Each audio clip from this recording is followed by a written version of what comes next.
Hello Taurus! Welcome to Like a Tarot. Unahin muna nating alamin kung ano ang message ng mystical cards para sa mga Taurus. Pero pagkatapos nito ay kukuha tayo ng tatlong tarot cards para malaman natin kung bakit ito ipinakita. At saka kukuha din ako ng stone para malaman natin kung ano pa yung paparating sa iyo.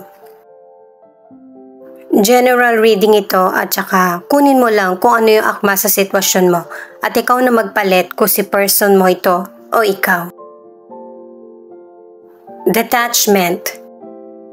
Nasa word na kailangan mong ihiwalay muna yung sarili mo kahit sa sandaling panahon para malalaman mo kung ano yung dapat i-release at ano yung dapat simulan ng paunti-unti. Ngayon naman, alamin natin kung bakit ipinapakita ang detachment. Angels and guides, please guide us. Ano ang ibig sabihin bakit ipinakita ang detachment para sa mga Taurus?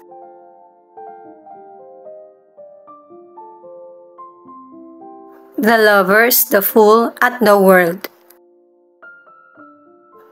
Ipinapakita na meron kang strong na relationship. Kaya lang, merong problema na dapat mong bigyan ng atensyon at saka ng tamang desisyon. Hindi ka mapalagay at saka hindi ka rin sure kung ano yung landas na dapat mong tahakin.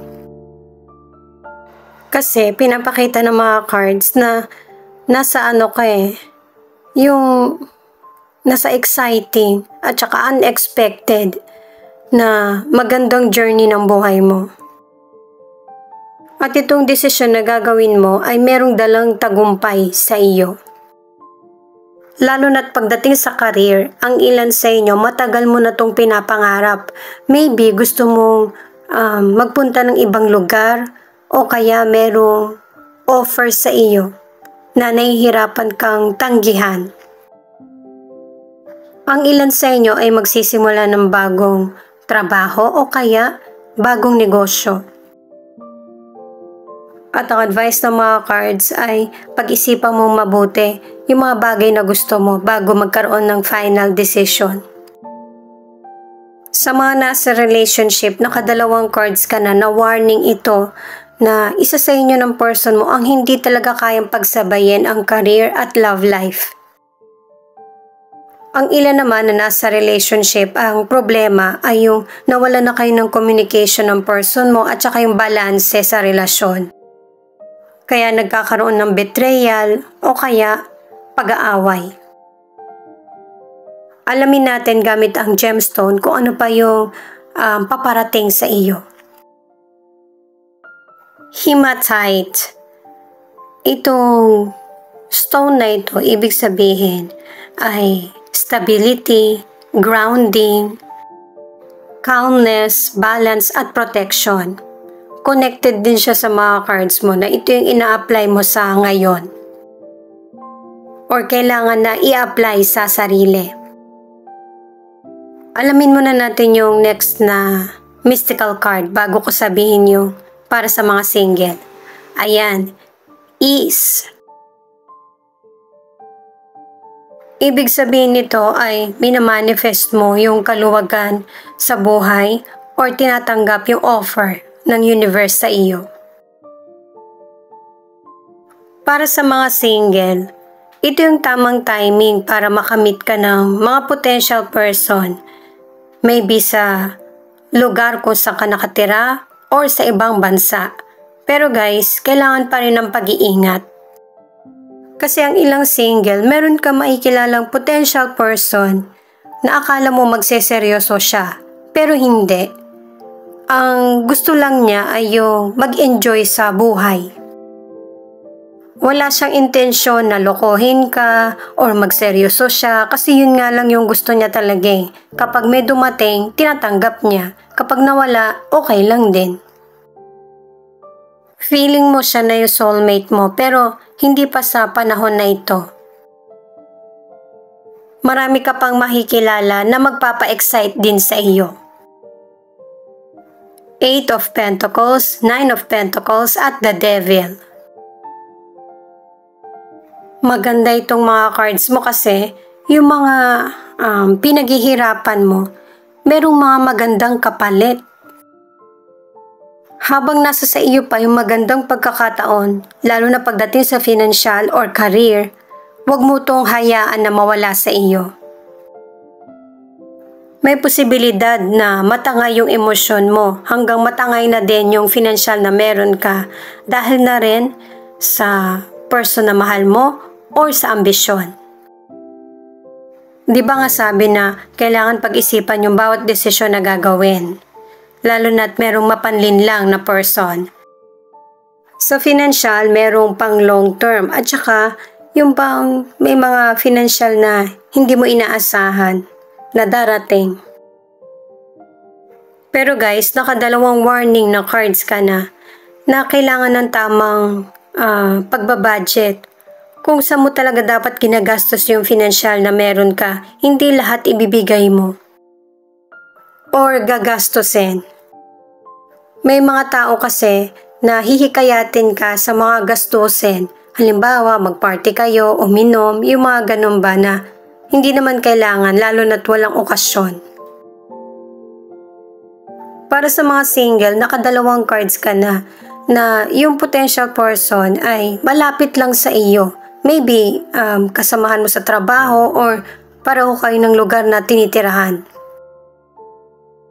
Pero ang magiging connection nyo ay physical contact. Nakadalawang cards ka na. At dalawang cards na rin ang nagsasabi na ang ilang single, maybe pareho kayo ng person na walang seryosohan. Hindi nyo parehong sinasabi yan, pero doon kayo nagkakaintindihan dalawa kahit sa gesture or tinginan lang. Alamin naman natin yung advice na stone kung ano yung paparating sa iyo. Opal, ito yung seductive stone para sa love and passion.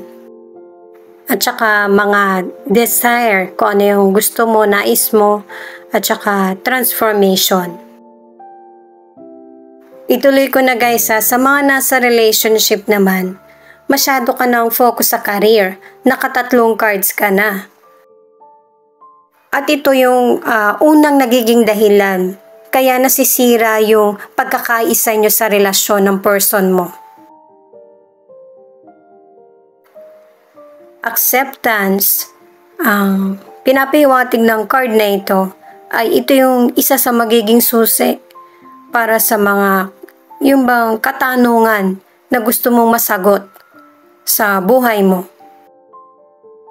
At itong pinapakita ng mga mystical cards ay unti-unti na detachment, ease at saka acceptance. Para mas madali mong maunawaan yung situation mo.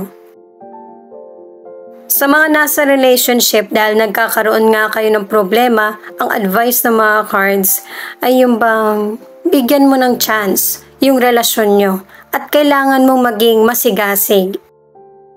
Huwag na ungkatin yung nakaraan at mas mag-focus sa present. Hindi naman talaga pwedeng ipilit ang relasyon, lalo na kung hindi na ito nagpo-progress or hindi ka na happy. Kasi ang ilan sa inyo, kailangan mo muna suriin kung dapat bang ipagpatuloy ang relasyon or tapusin na lang ito. The Tower, Queen of Cups, and Ace of Cups. May pagbabagong mangyayari sa buhay mo na pwedeng good or bad ang dating sa buhay mo na hindi mo mapipigilan. Ano man ang estado mo sa relasyon ay kailangan mong sumunod sa daloy at saka tanggapin. At saka pinapakita rin yung dahilan na kung bakit pinag-iisip ka ng mabuti ng mga cards kasi makakahanap ka ng person na marunong mangalaga ng relasyon at saka kung magmahal ay buo. Sa health, ang advice ng mga cards ay kailangan panatilihin mo healthy yung pangangatawan mo kasi may posibilidad na mahawaan ka ng sakit. Magkakaroon naman ng healing kaya stay positive.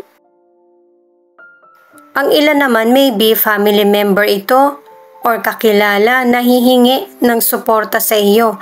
Pwedeng pampalakas ng loob o kaya financial. Ang ilang single hanggang ngayon ay hindi mo pa rin makalimutan yung mga issue sa past at ang advice ng mga cards ay hindi mo na mababalikan yung nakaraan kaya mas mag-focus ka sa present. Ang ilang single dahil nasa attractive ka, may mga potential person na gusto talaga na magkaroon ng malalim na connection sa iyo. Pwede magkaroon kayo ng relationship or friendship. Sa mga nasa relationship, ang ilan sa inyo ay pananatilihin nyo pa rin ang person mo na magkaroon ng strong bond. Tatanggapin kung ano man yung nangyayaring pagbabago sa relasyon. Dalawang cards na kasi ang nagsasabi niyan na may person talaga na pangangalagaan or poprotektahan ang relasyon. Kahit na nagkakaroon ng ups and downs ang relationship. At saka ang ilan pananatilihin nyo din ang respeto sa isa't isa. Itong tiger's eye naman na stone, ang ibig sabihin ay yung pagkakaroon ng clarity, focus sa mga decisions. At saka abundance din ito guys, lalo na sa financial. Ito naman ang additional cards. Seven of Wands, maraming hadlang, maraming rival, pero poprotektahan mo pa rin yung teritoryo mo. Yung kung ano ang nais mo sa buhay, ipagpapatuloy mo. Matapang ka dito at hindi ka takot na ipaglaban ng tama. King of Cups, magkakaroon ka ng desisyon na balanse at fair para sa lahat. At saka sa panahon na ito ay mature ka na alam mo na yung problem ay temporary lang.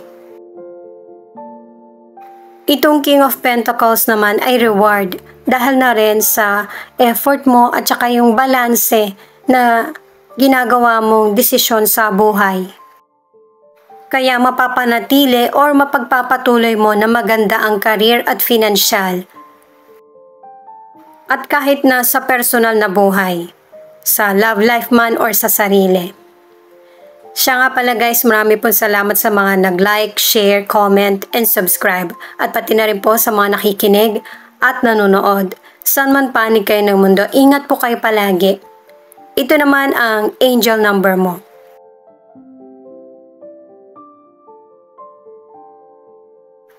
Affirm. Real love is coming into your life. Your twin flame is attracted to you. Type yes if you believe. Affirm. Nothing has gone wrong. Trust the process. Type amen. 777. You may be overexerting yourself and need to rest.